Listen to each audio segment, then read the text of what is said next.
Hey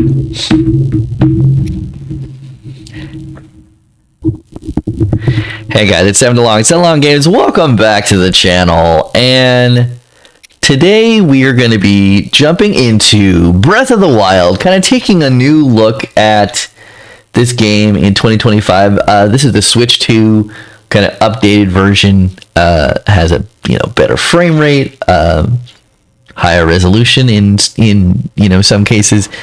And so yeah, we are just gonna get into it just from new game here, jumping into the Great Plateau. I actually have not played this game in a long time. I remember rolling credits on this, and it was kind of a transformative experience for me. And I actually wrote about this over on the old Substack. Maybe you are watching that video here right now, or on the Substack right now. But yeah, without further ado, we are going to get into this here as soon as I line up the vertical here. And yeah, we're just going to jump into a new game, and here we go.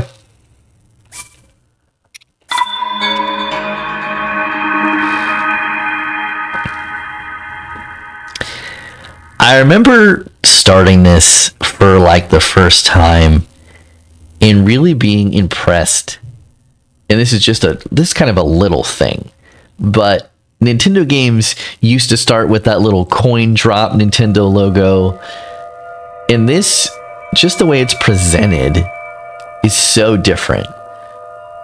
You have this light.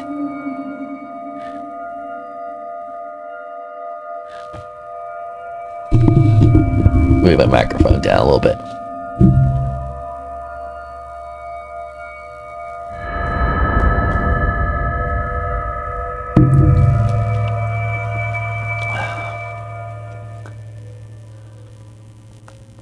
Open your eyes.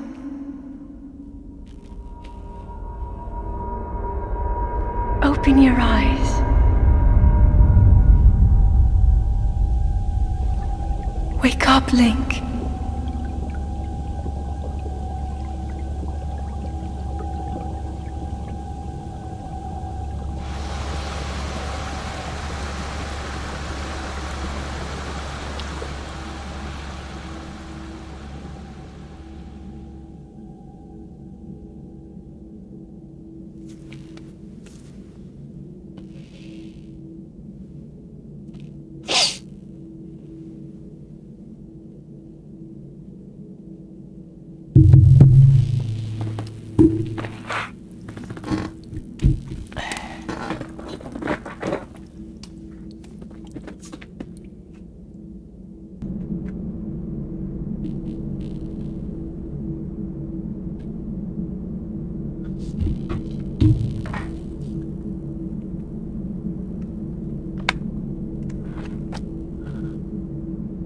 Okay,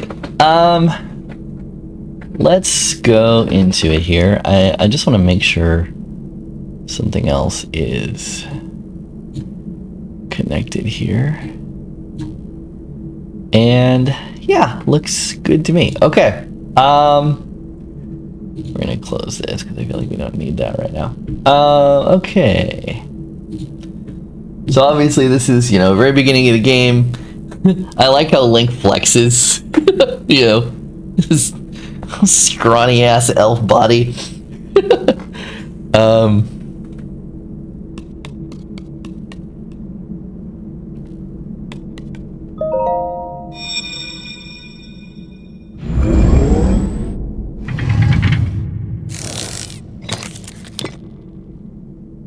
That is a Sheikah slate. Take it. It will help guide you after your long slumber.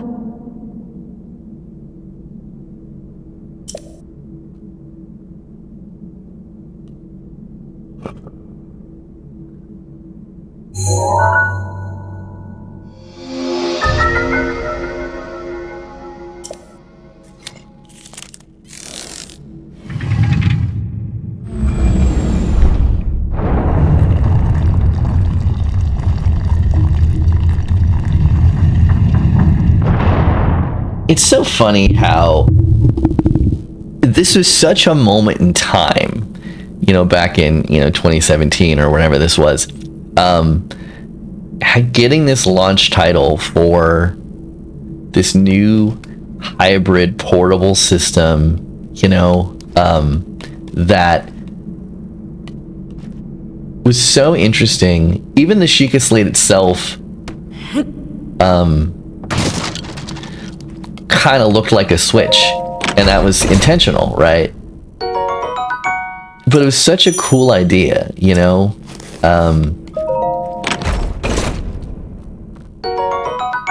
I mean, you know, obviously they do the thing where, you know, there have been things in PlayStation games that kind of look like the VR headset, or, you know, kind of look like the DualSense, or, you know, years later we got Astrobot where the ship is actually a controller, and that's cool. But I feel like Sony stole that from Nintendo. That will show you the way.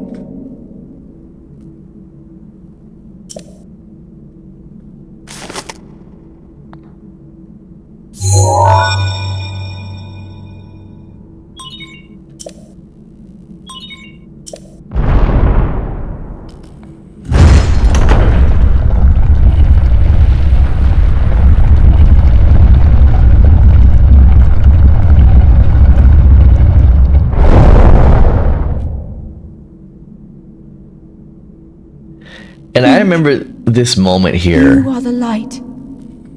Our light. That must shine upon Hyrule once again. Now go.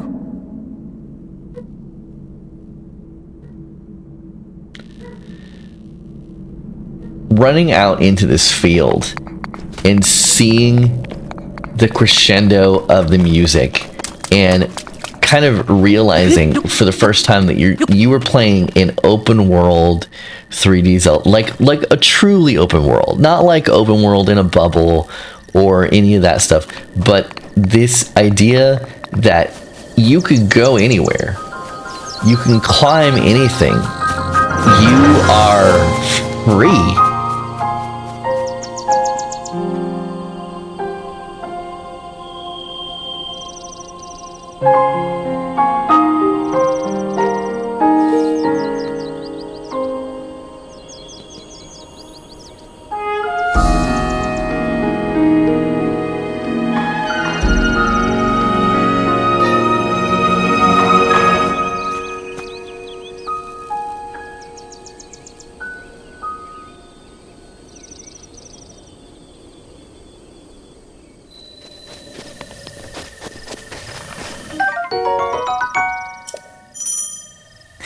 It just occurred to me that I am in front of a green screen right now, and I'm wearing a green shirt. I am a translucent mofo. Hang on, let's change something real quick. I'm gonna turn on my regular camera just for the sake of this video.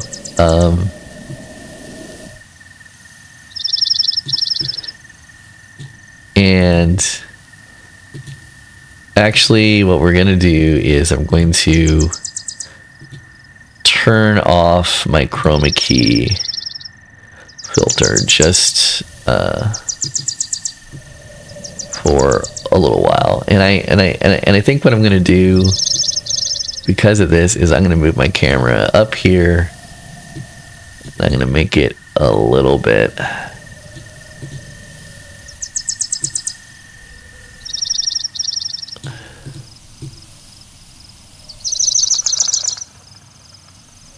yeah, we're gonna move it up here.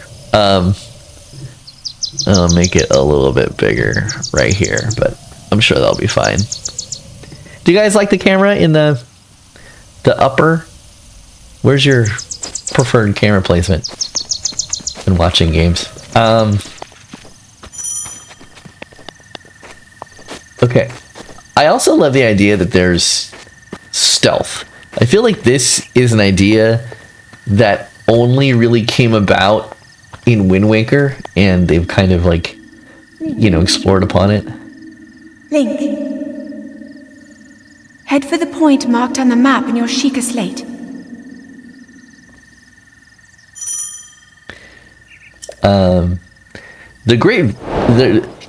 And I love the voice actress for Zelda. And I think it's cool that Link does not really talk.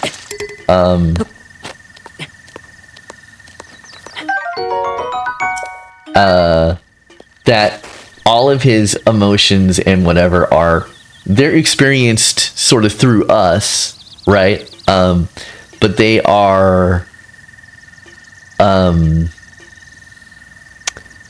they're experienced through us, but also done in a way that, Zelda is really the emotional core of this story. And Link, he does have those emotional moments, but it's the emotions that we're feeling. And then Zelda is kind of giving, sort of a context to those emotions, which I think is really, really interesting.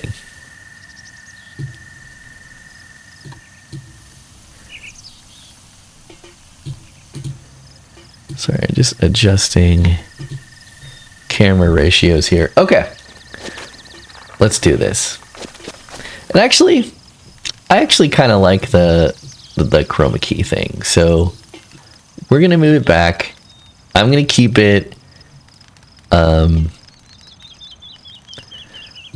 gonna keep it how it is. So let's see. Let's go main camera, filters, turn the chroma key back on. It never really occurred to me before. But okay, here it is. I guess I need to get some black Zelda apparel.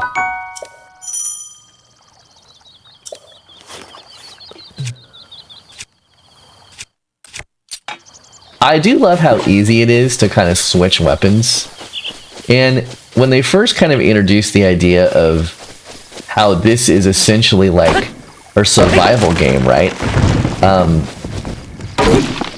I didn't think that I was going to like it. Having to build fires, cooking, that's not something that I usually like to do in games. But it adds an element to it that I think is super interesting.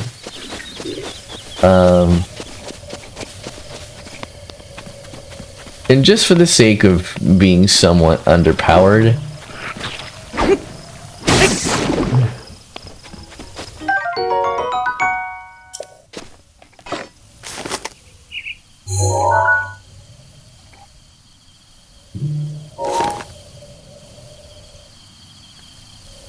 I think we're gonna try and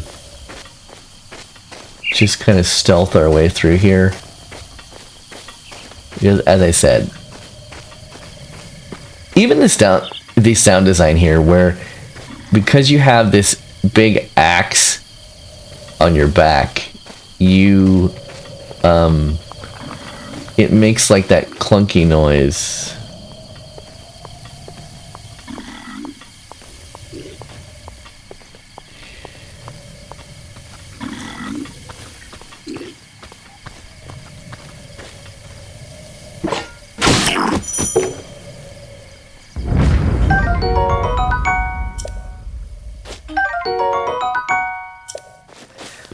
I didn't really do, even in Tears of the Kingdom, I don't do like, potion stuff very often. I probably should, I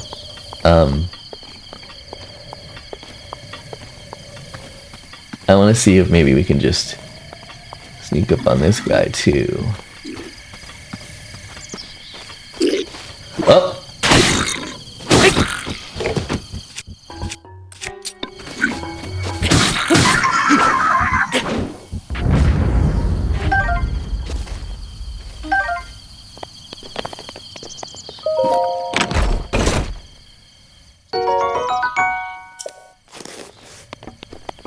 Okay, the question is... Oh, these are better trousers. So the ones that we have right now are level 2. These are... This is like 4. So, okay, cool. It was actually kind of worth it to go over here. Okay. Let's move.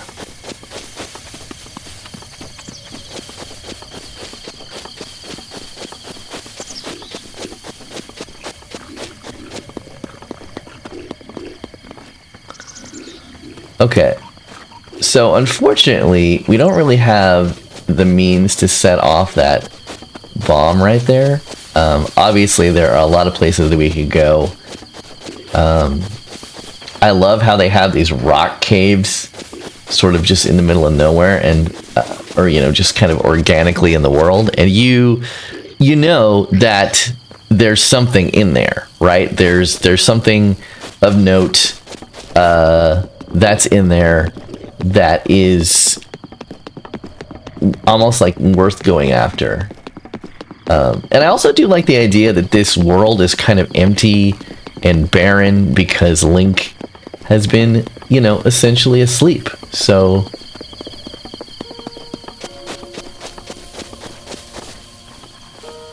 And then as you approach kind of the area that you're supposed to get to, you have this music that kicks in that lets you know that you are at the destination that you were supposed to get to. Like, you know, such a cool idea. And obviously it seems pretty simple. I mean, other games obviously have done this before. That's the way that music design and sound design works in games. But...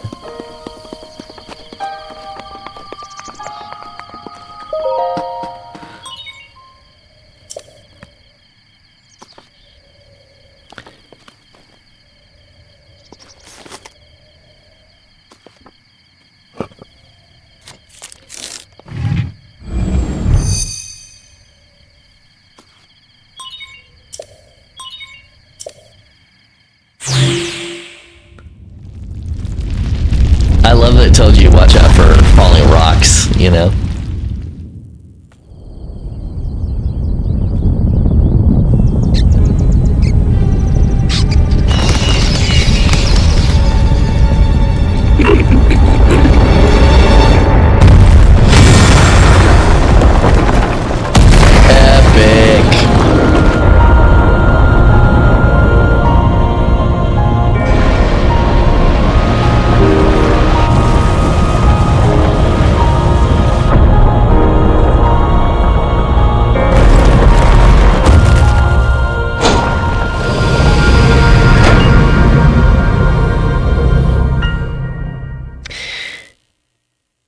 Such a cool idea, you know, and it's one of the ways that Tears of the Kingdom is a great game. Okay, it's a great game. You can make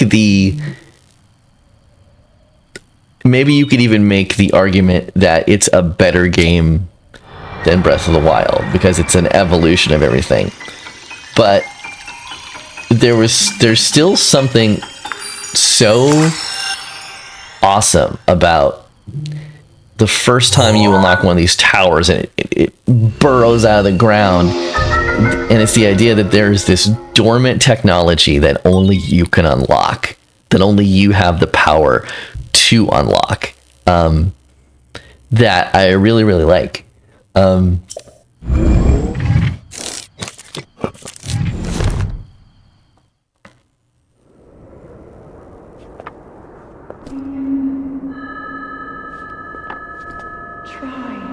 Try to remember. You have been asleep for the past 100 years. The beast. When the beast regains its true power, this world will face its end.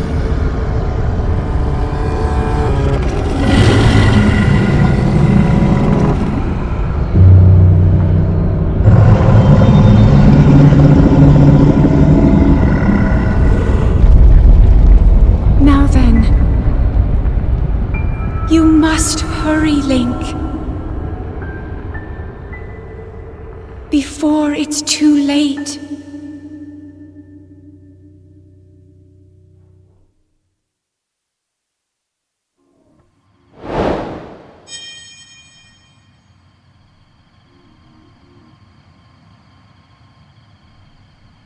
And now that we have essentially unlocked this tower, now you can kind of get this overview of sort of everything you can see. Like, obviously there's another tower over there. There is, I think, a shrine right there. And that's what I'm talking about. As I said, Tears of the Kingdom, an amazing game. One of the best video game sequels of all time, I think. But it also is kind of standing on the shoulders of everything that Breath of the Wild did. You know, Breath of the Wild... Oh, shit.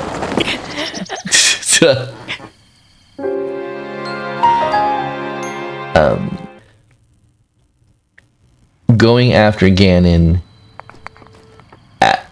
after he is essentially brought back, you know.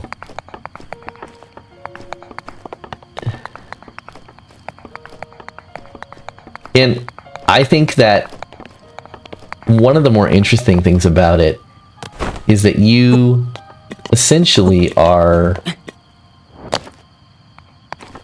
asking yourself a question of what is more impactful?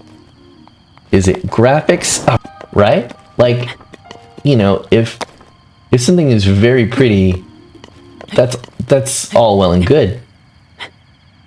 But where's the substance?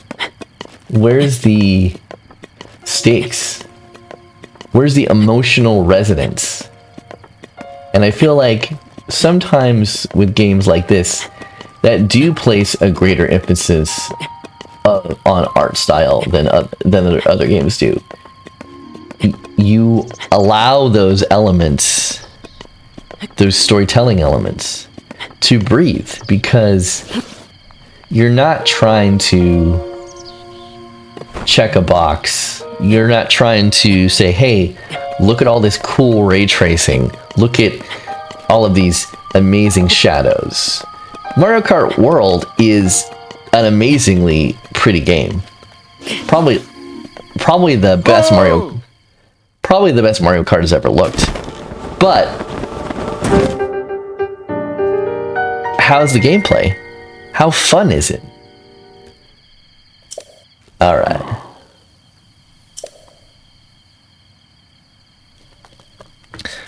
A long door of power.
I actually forgot that one of the things about the Great Plateau in the beginning of this game is the fact that you can't really get to the castle yet because of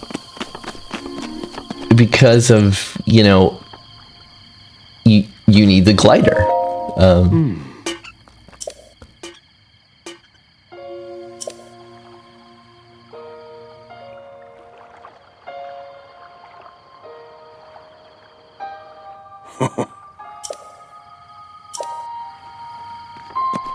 Okay. Okay, so now we go through and we go into our first shrine.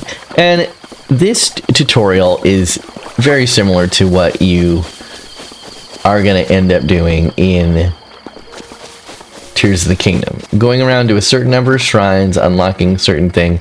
Now, there's something a little tempting right here. Here's a shrine. That's clearly where you're supposed to go. However, over here we have this little mobbling camp. And, you know, as I said, we're pretty underpowered at this point. But the question is, do I want to go and try and take these guys out? Because there's obviously something in that treasure chest.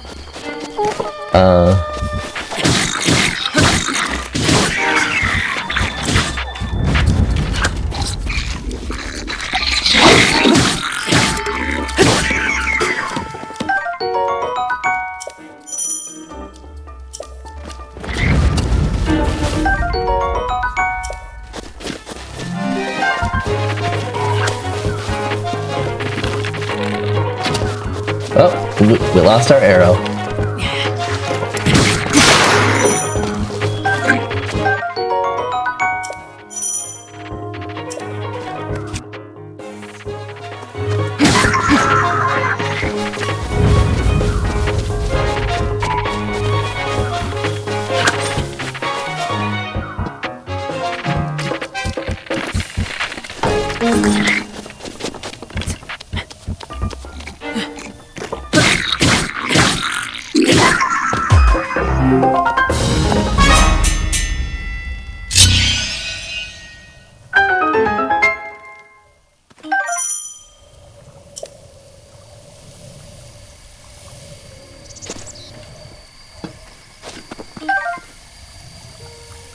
Okay.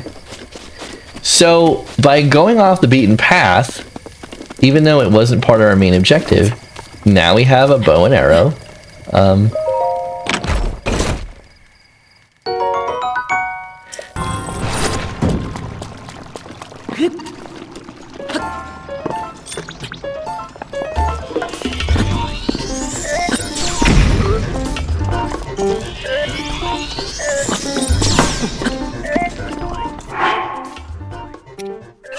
Alright, this is where...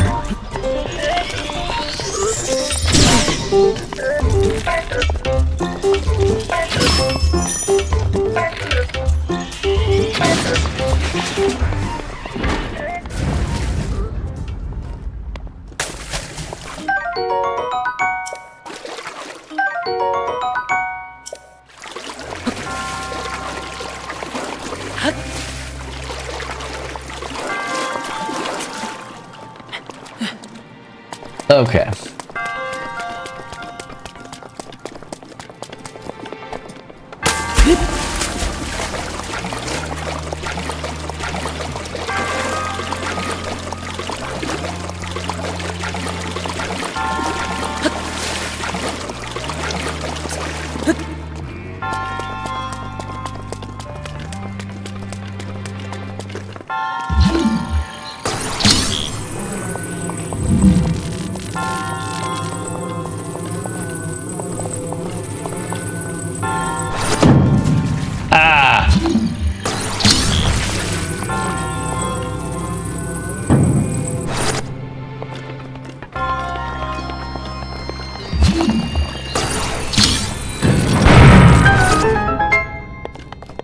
Alright, first shrine is pretty easy peasy.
The load times for the Switch 2 version still not great.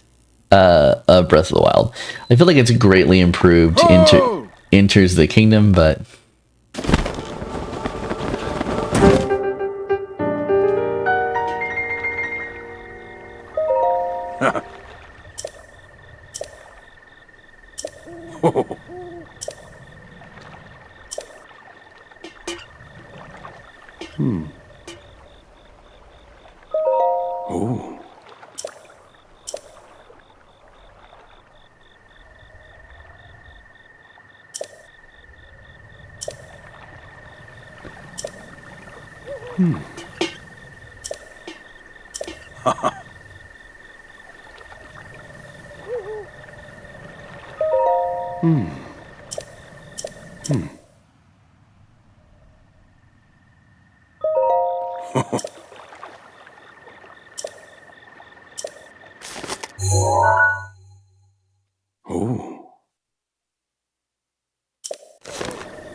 okay, so now we have to find some more shrines.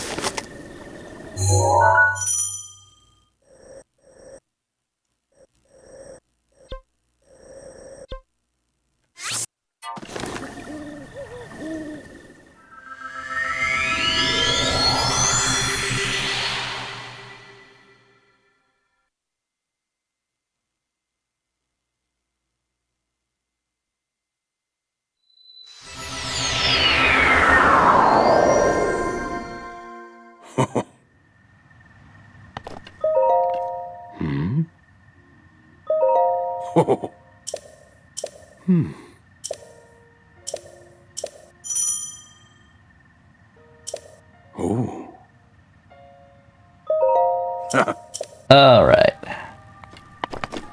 So now from here, we can see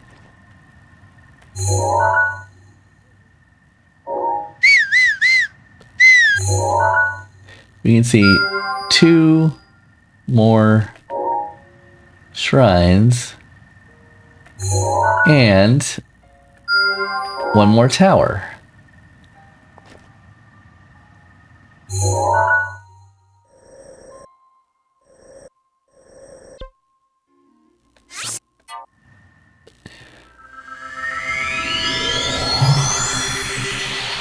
And if we travel back to the original shrine that we just unlocked, it will actually get us, or excuse me, the kind of cave of awakening where we very first started the game.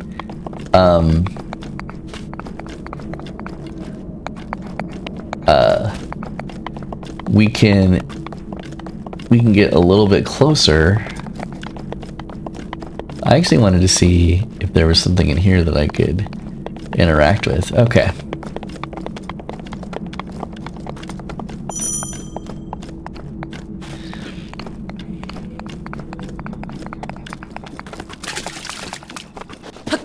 All right.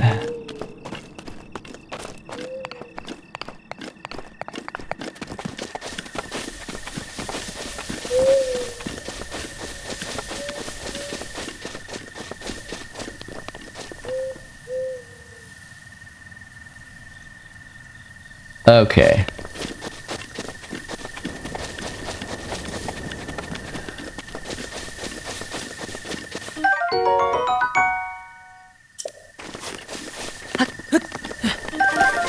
This is kind of where the beginning of the whole crafting thing becomes,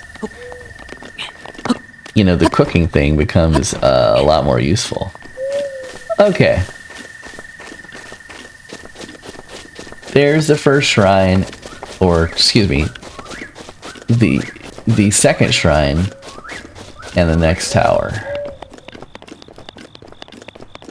But I actually forgot that this shrine is in a kind of a snowy area. So we're gonna have to hustle.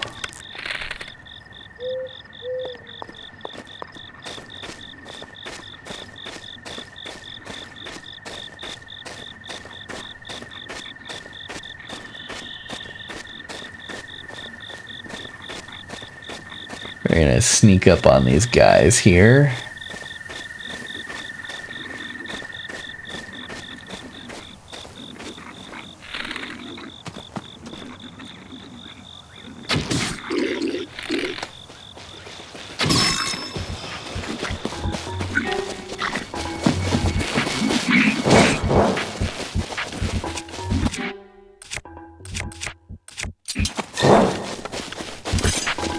Give us a chance to use our new sword.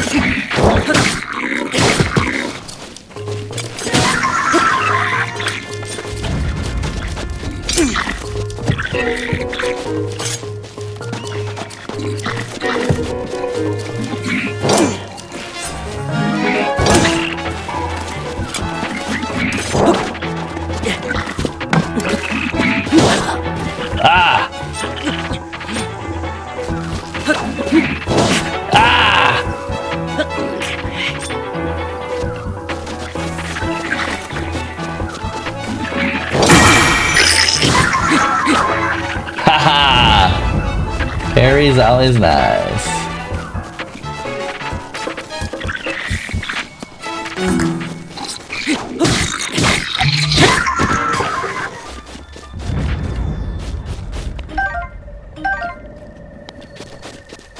Okay.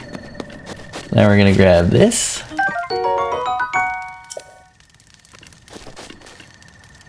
And unfortunately, we do not have a pot, because if we did, we could cook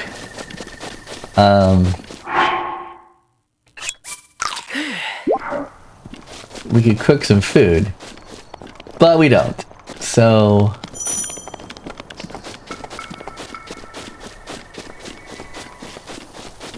the question is,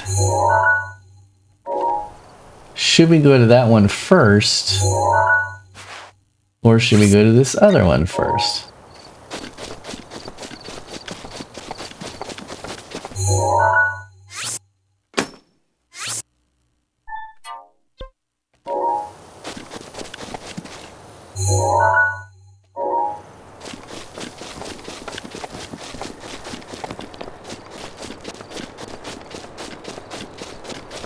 All right.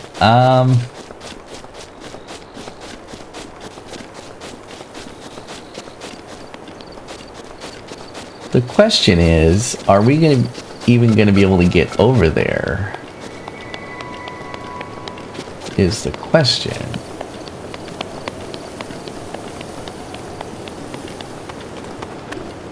Oh, there is a pot over there that we can use to make some food.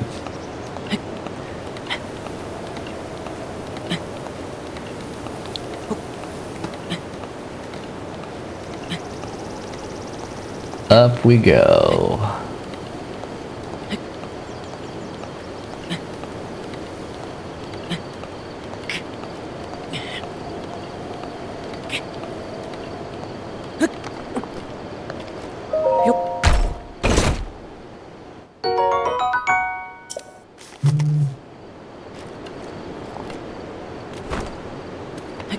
Almost to the top. I always think that the names for these shrines were funny. Even in Tears of the Kingdom, they're... I mean, obviously the names have some significance, but I don't think that they're particularly meant to be recognizable. All right, down we go.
Okay, I'm working on a Zelda thing right now, so I'll probably start working on the other thing pretty shortly. But I'll definitely send it to you today.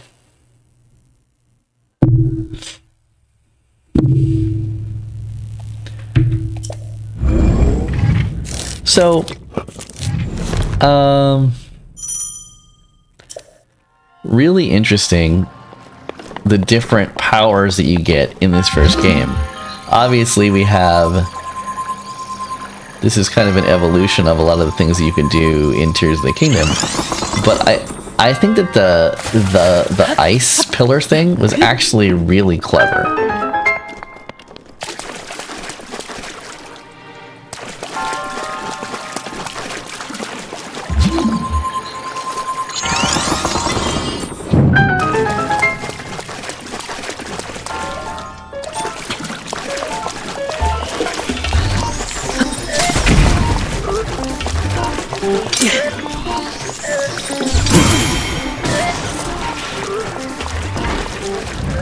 Man, the first time you parry one of those guardians, it's so badass. Like, you know, it's one of the things that I really love about the final boss fight, how you can actually do that against Ganon, you know? Alright.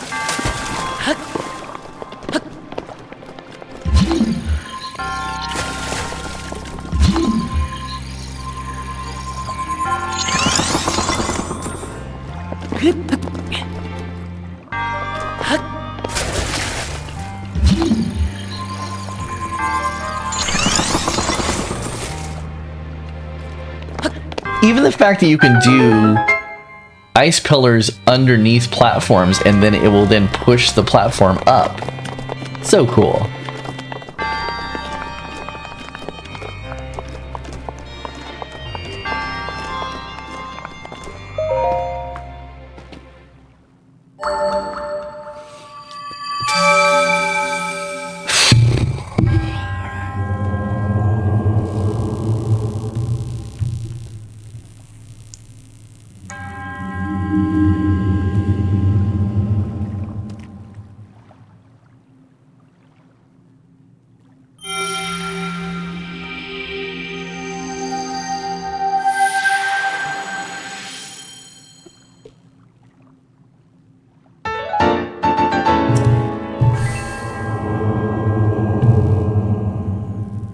So creepy how their bodies are still here and now they're not.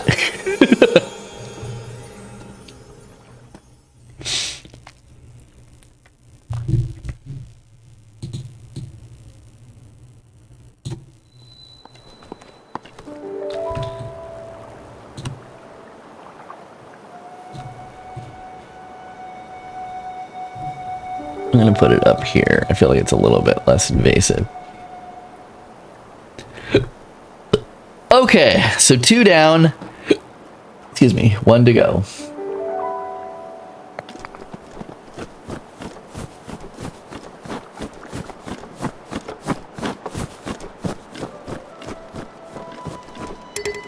So we need to get the heck out of this snowy area, like, immediately.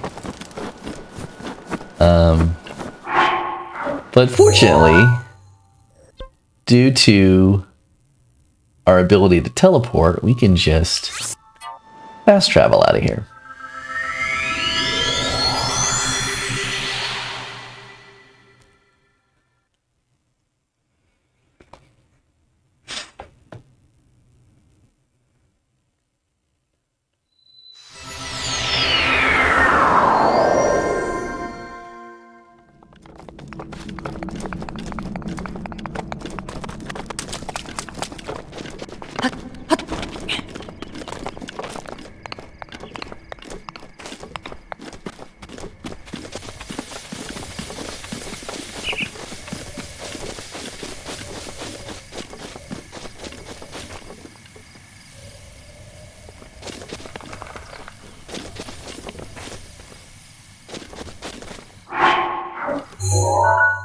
Okay, so now we're going this way. And coincidentally, the old dude is still kind of just sitting there.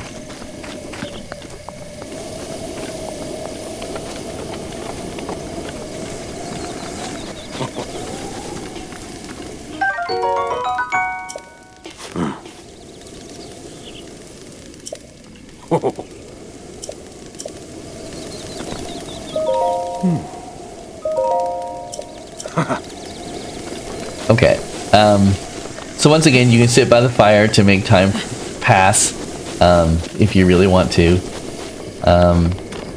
And sometimes you will get different, enemies that will pop up.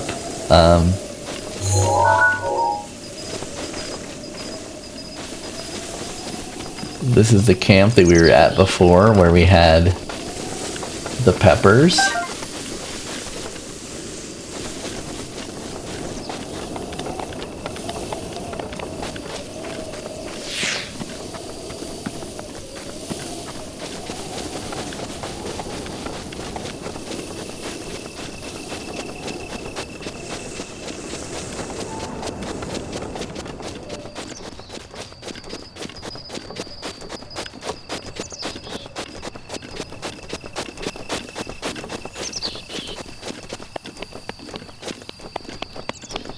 So there is the next tower off in the distance that we could unlock. And the other shrine is pretty close to here.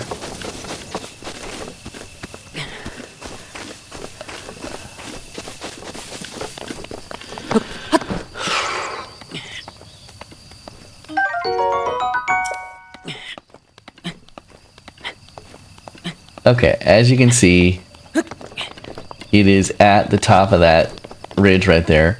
And, you know, like I said, you could just go over and, you know, climb straight away. If you had enough stamina.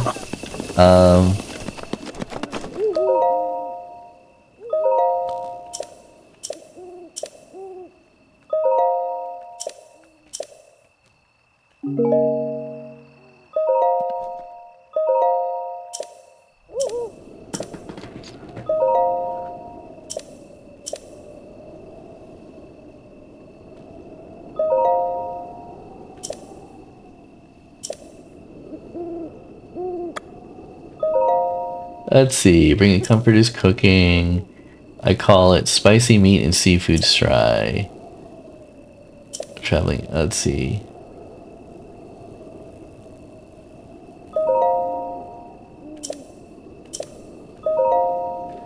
So this is actually a side quest where you can specifically cook whatever this is. I don't remember what it is exactly, so that part is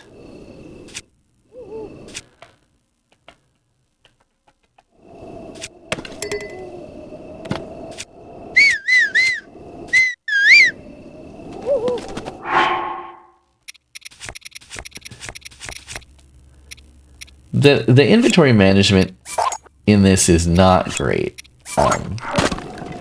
And I feel like it's slightly improved in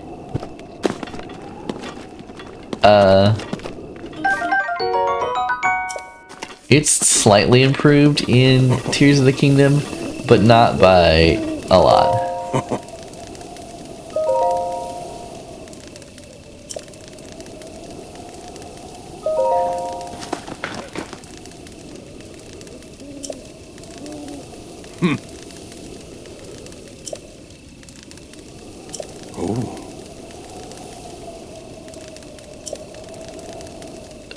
If it's raw meat you're after, try hunting in the Forest of Spirits, you'll find Northern Plateau. Okay. It's not something that we can do right now. But we can do it later. Okay. Now, in order to get up to where we need to. I think we're gonna cook another dish because we have some. We have a stamina mushroom, so we're gonna hold that and pair it with a couple of other ones. I don't think we have any more ingredients in this. That's okay. You don't have to use all 5 ingredients. You can just use a couple.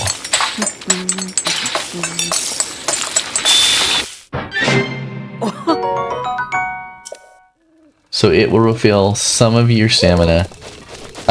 Not a ton, because of the fact that you only have 1 stamina mushroom. Whatever your base ingredient is, which is going to be the ingredient that is going to be actually creating the effects, the more of that you have, the longer it will last, or the more it will give you. So, for example, if you're making a spicy pepper recipe, it will last longer if you have a good amount of spicy peppers. If you have 1 and then you just have a bunch of regular mushrooms, probably is not going to last as long than if it was the other way around. Okay.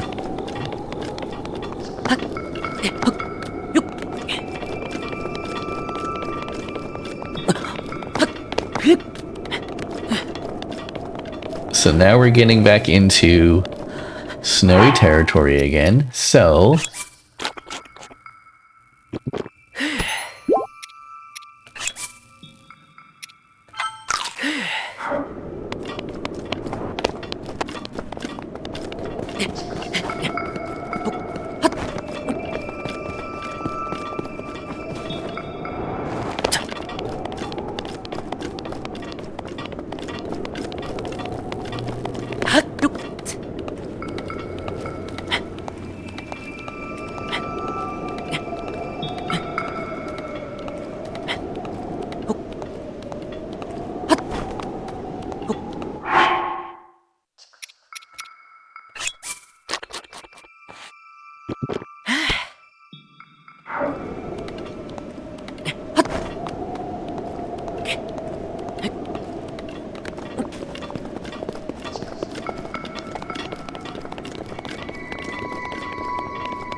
and there is the last shrine right over there.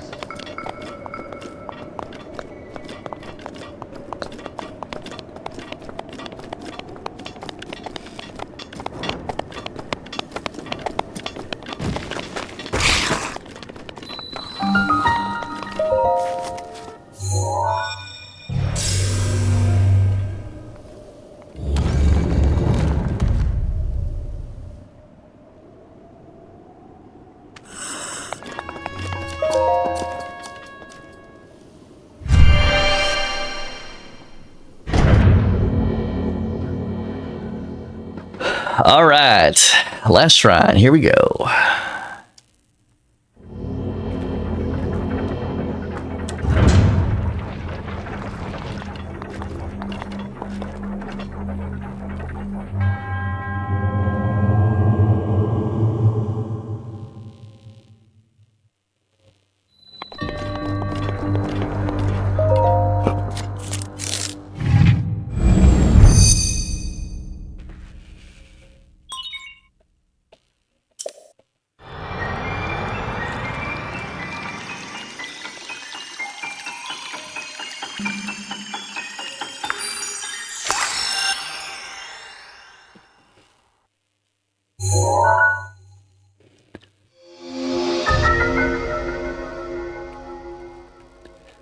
All right.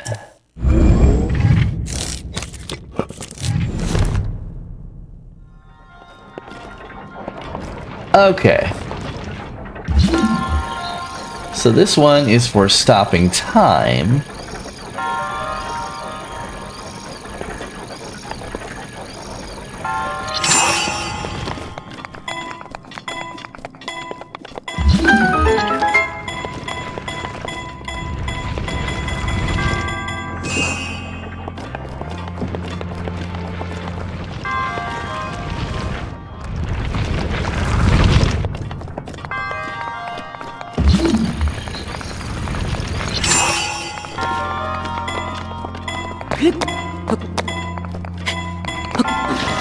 shit.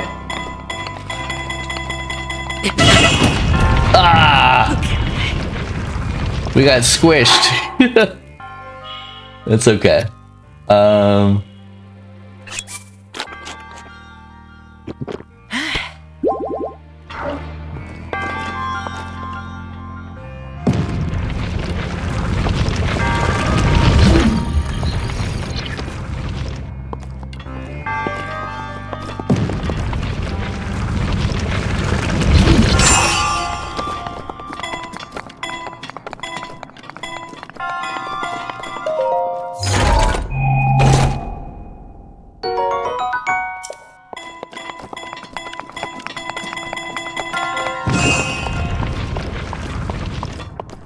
Alright, so obviously I didn't have to go that way, it was optional.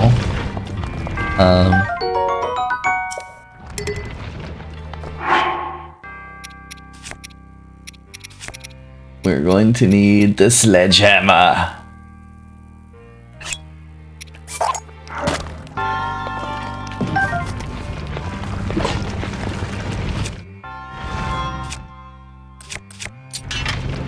We can use this to move.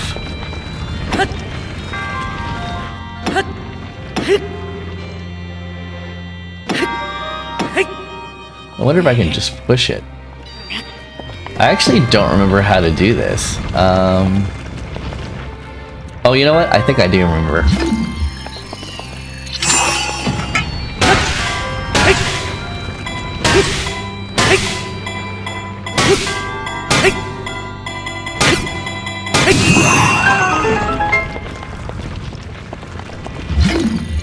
That was kind of like speeding up time, but okay.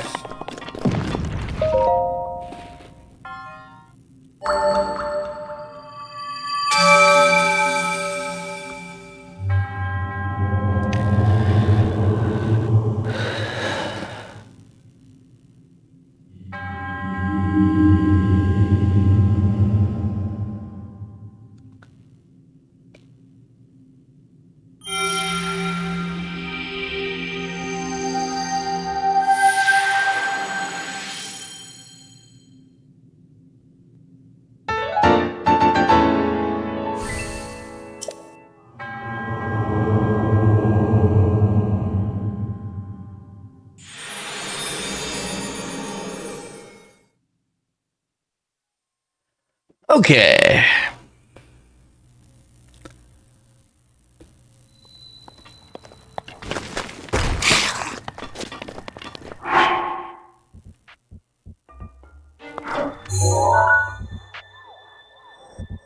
Now we're gonna go... Actually, I think we're gonna take care of these guys first.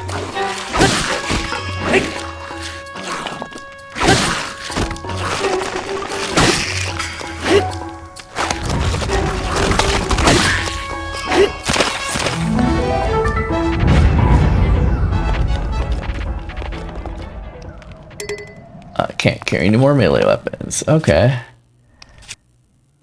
I'm gonna drop a couple things here.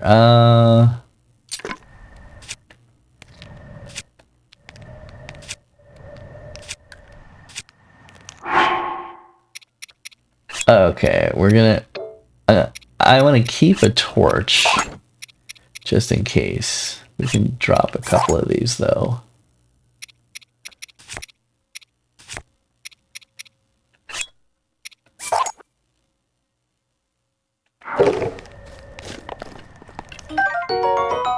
I will take the long spear, though. It's very useful. Okay. So we have one more shrine that's way over there.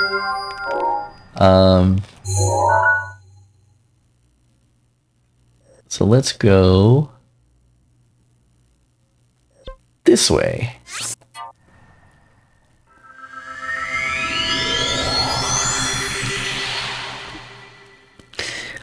Maybe it was 4 shrines for the tutorial, because that actually makes sense, because there's 4 initial runes. Oh.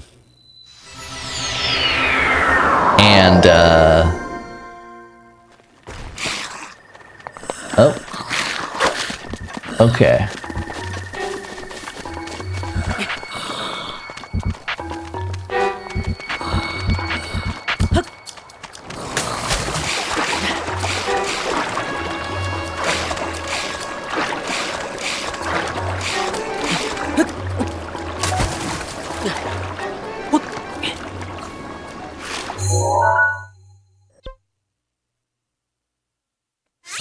Okay.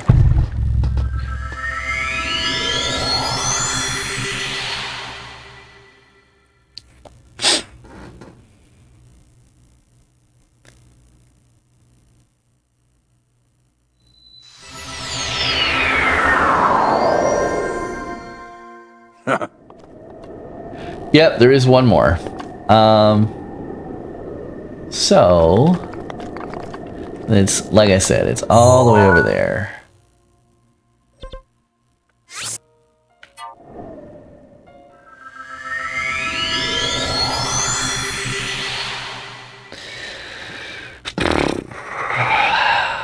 Okay.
What's really interesting about this area here, I don't remember if this is the case, but I know that there are some, like, guardians in this area too.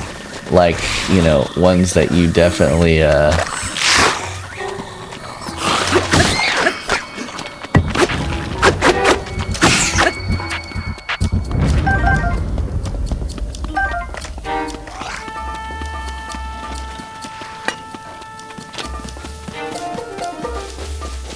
Alright.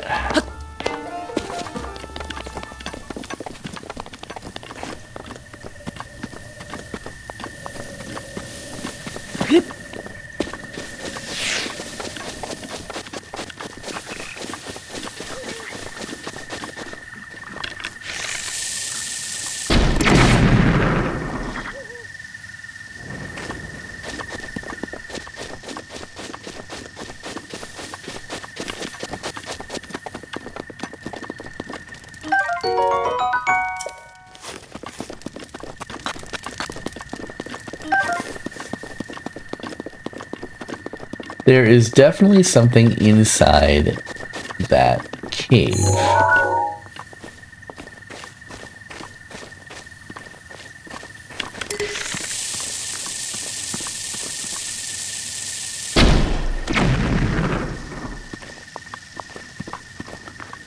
Didn't quite make it.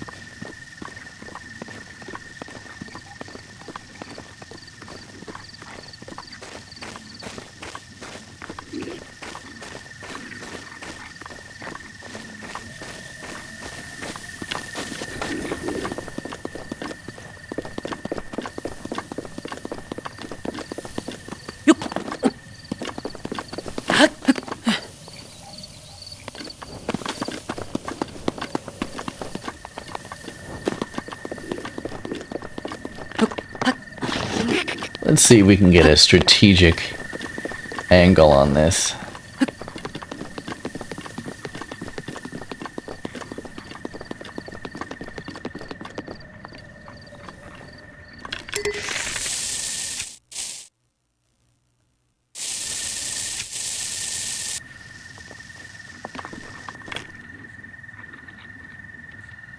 All right. We might have to get closer.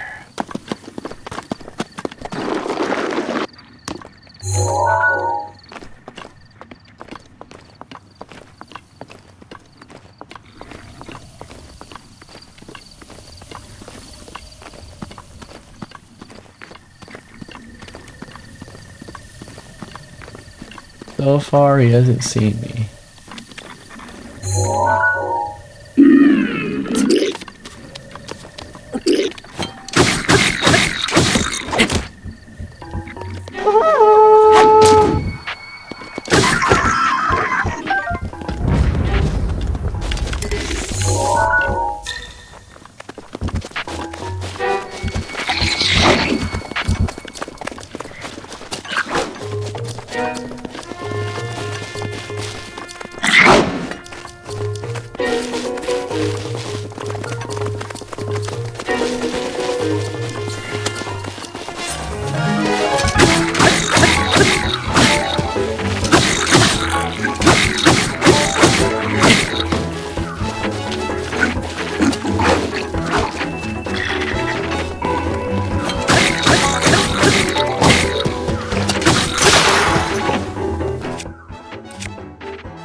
Oh, I actually broke his shield.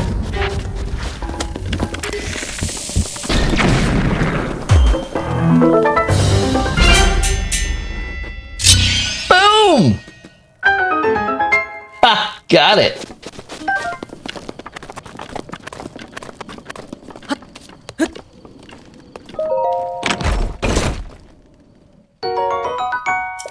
Oh.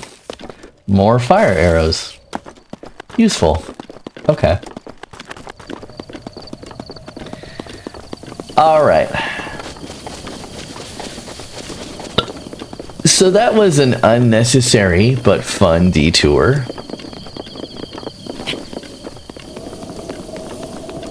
Okay. I think we're almost there.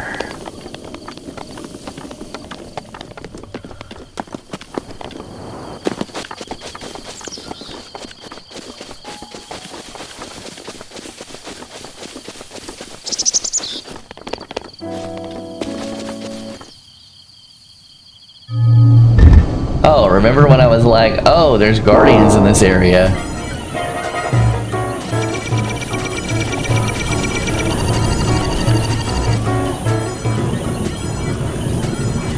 Might be able to trick them into blowing this up.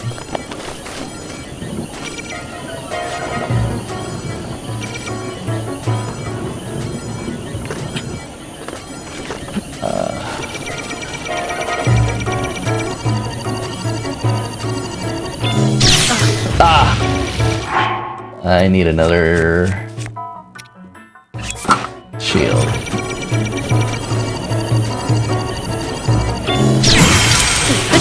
Boom! Gotcha! Ha! Ha! Okay, I wonder, I might be able to use my sledgehammer to get through this. Yep, there we go.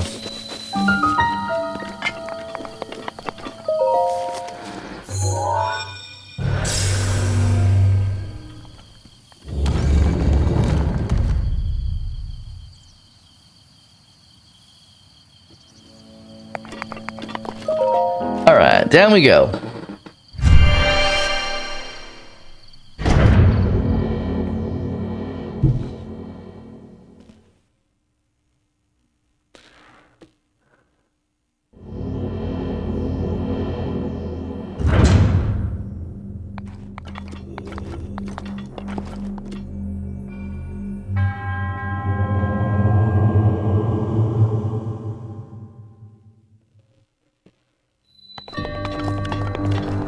Bomb trial. I forgot that one of the runes in Breath of the Wild was a bomb. That's so weird. Does anyone else think that's weird?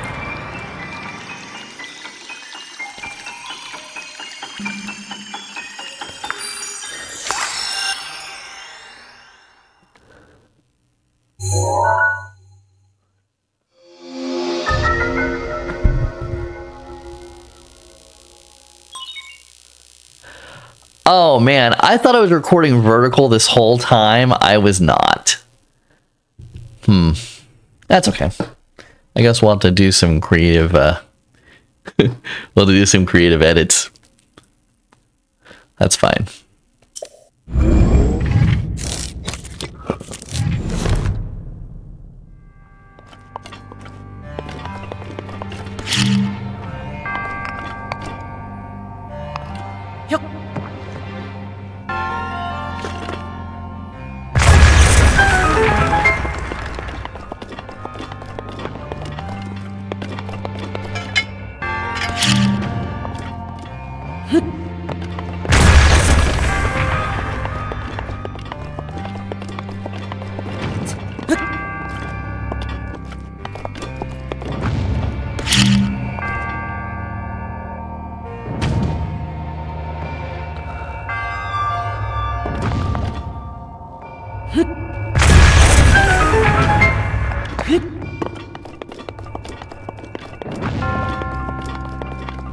Oh.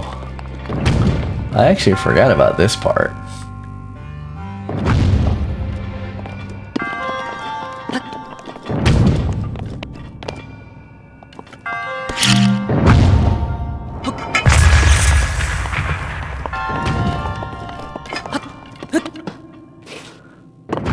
Okay. This part is going to be tricky.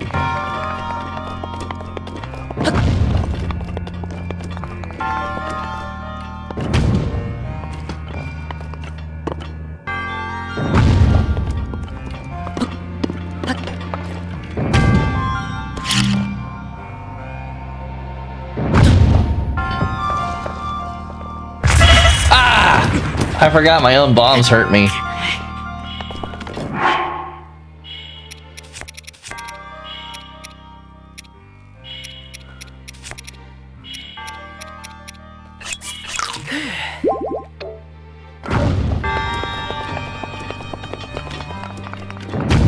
Alright, now, there's a couple different ways that we can do this.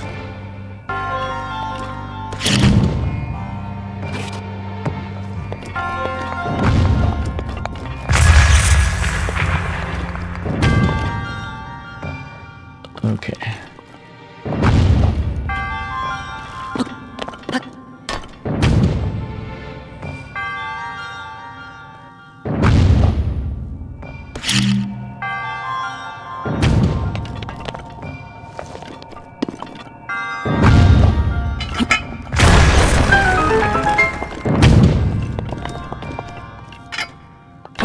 That was kind of the blind way to do it, but it still worked.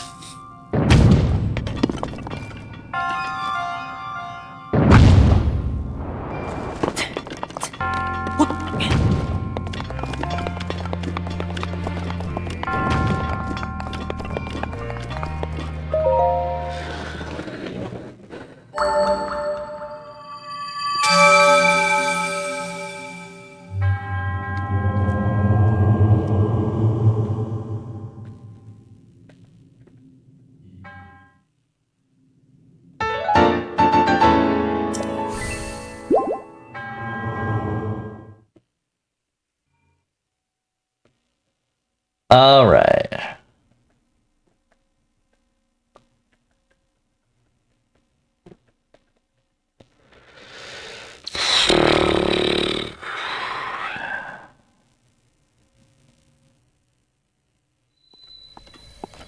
Ho!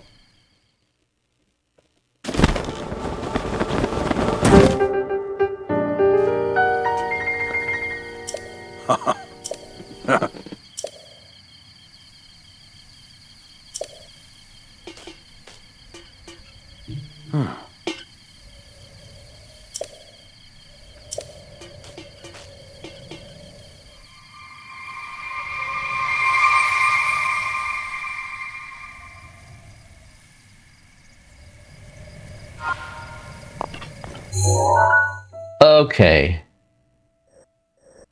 So, here, 4 lines intersected.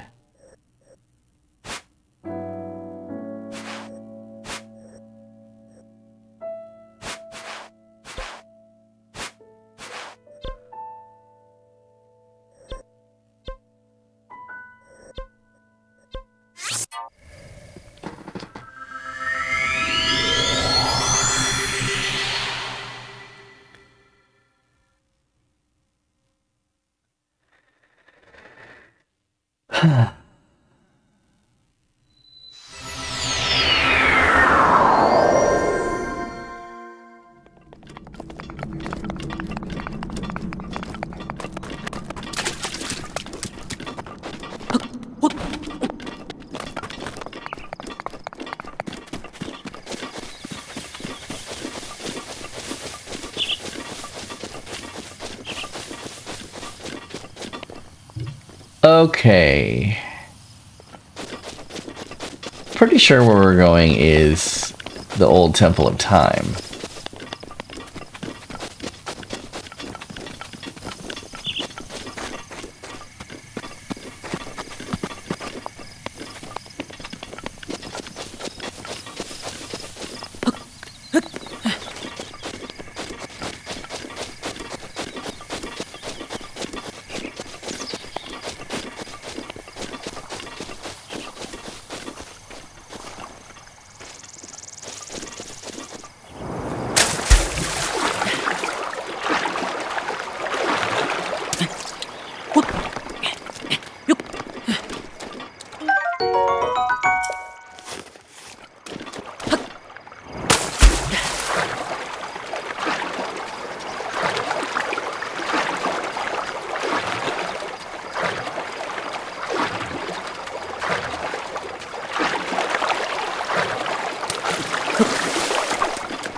Maybe we have to get up to the roof.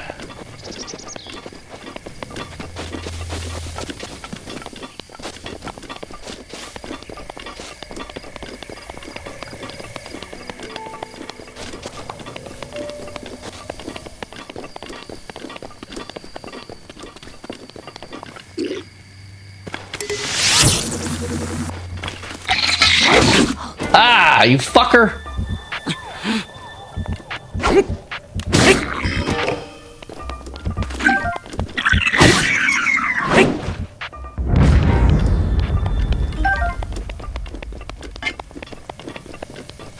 There it is.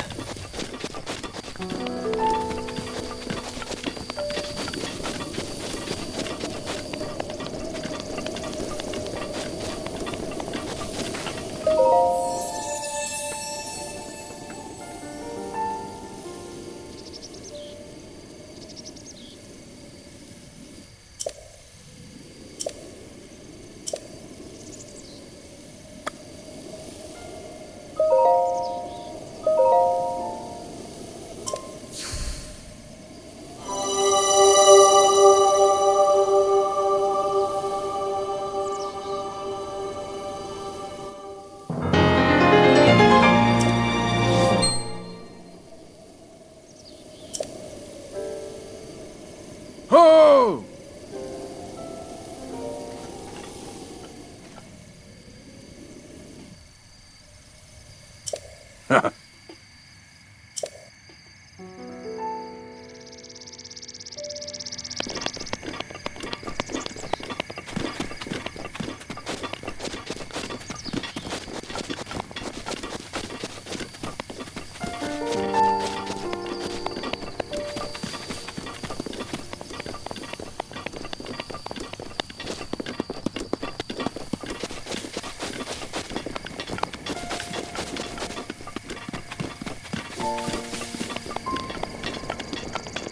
The question is, do we need the stamina to get up to the roof?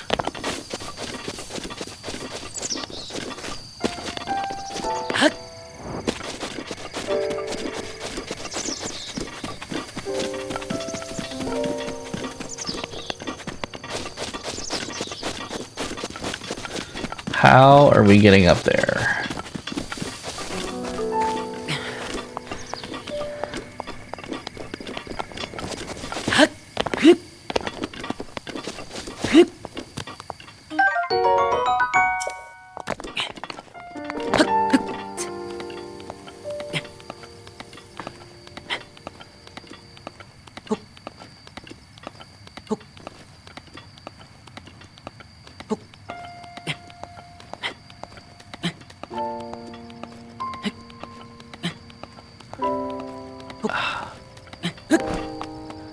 Oh, come on.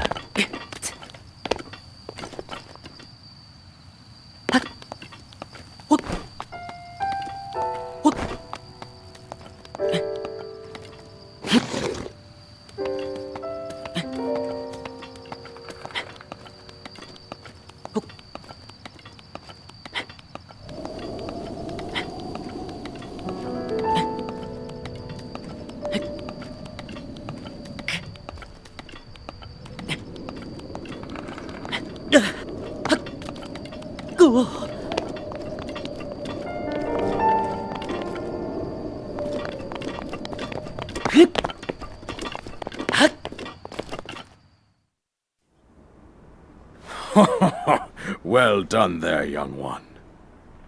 Now then, the time has come to show you who I truly am.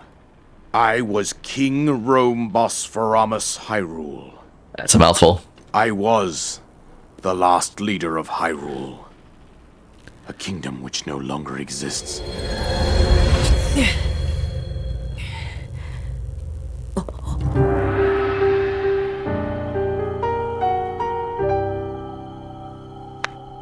The Great Calamity was merciless. It devastated everything in its path, lo, a century ago. It was then that my life was taken away from me. And since that time, here I have remained in spirit form, I did not think it wise to overwhelm you while your memory was still fragile. So rather than that, I thought it best to assume a temporary form. Forgive me. I think you are now ready. Ready to hear what happened 100 years ago. To know Calamity Ganon's true form, one must know the story from an age-long past. The Demon King was born into this kingdom, but his transformation into malice created the horror you see now. Stories of Ganon were passed from generation to generation in the form of legends and fairy tales. But there was also a prophecy.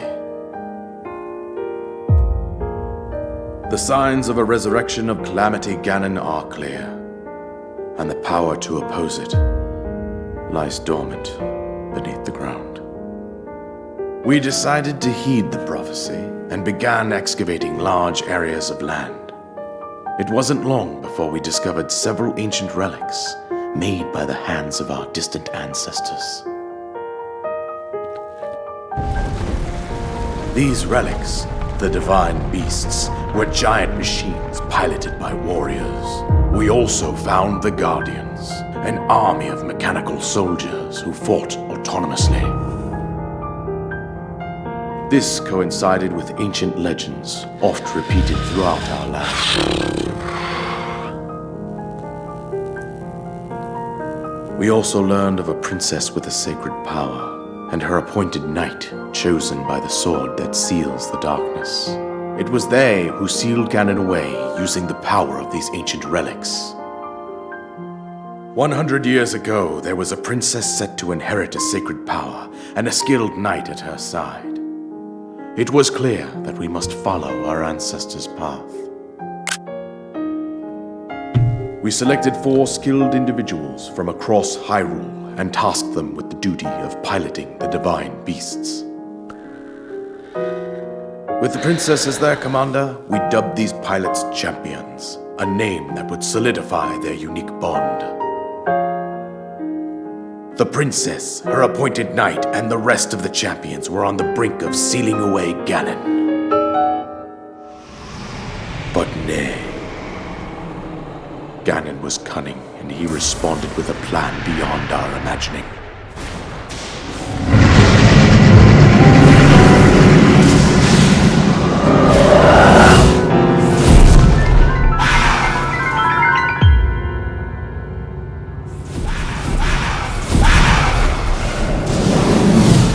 He appeared from deep below Hyrule Castle, seized control of the Guardians and the divine beasts, and turned them against us. The champions lost their lives, those residing in the castle as well.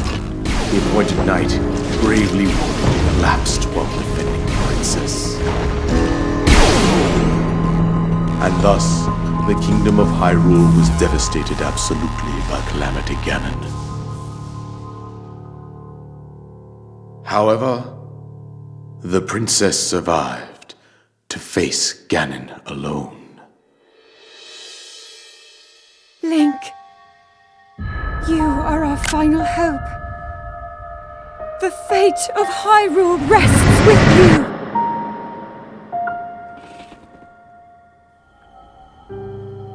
That princess was my own daughter, my dear Zelda. And the courageous knight who protected her right up to the very end. That knight was none other than you, Link. You fought valiantly when your fate took an unfortunate turn. And then, you were taken to the Shrine of Resurrection. Here you now stand, revitalized 100 years later. The words of guidance you have been hearing since your awakening are from Princess Zelda herself. Even now, as she works to restrain Ganon from within Hyrule Castle, she calls out for your help. However, my daughter's power will soon be exhausted. Once that happens, Ganon will freely regenerate himself, and nothing will stop him from consuming our land. Considering that I could not save my own kingdom, I have no right to ask this of you, Link. But I am powerless here. You must save her, my daughter, and do whatever it takes to annihilate Ganon. Somehow, Ganon has maintained control over all 4 divine beasts, as well as those guardians swarming around Hyrule Castle.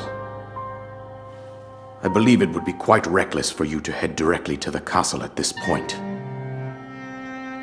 I suggest that you make your way east out to one of the villages in the wilderness. Follow the road out to Kakariko Village. There you will find the Elder Impa. She will tell you more about the path that lies ahead. Consult the map on your Sheikah slate for the precise location of Kakariko Village. Make your way past the twin summits of the dueling peaks. From there, follow the road as it proceeds north.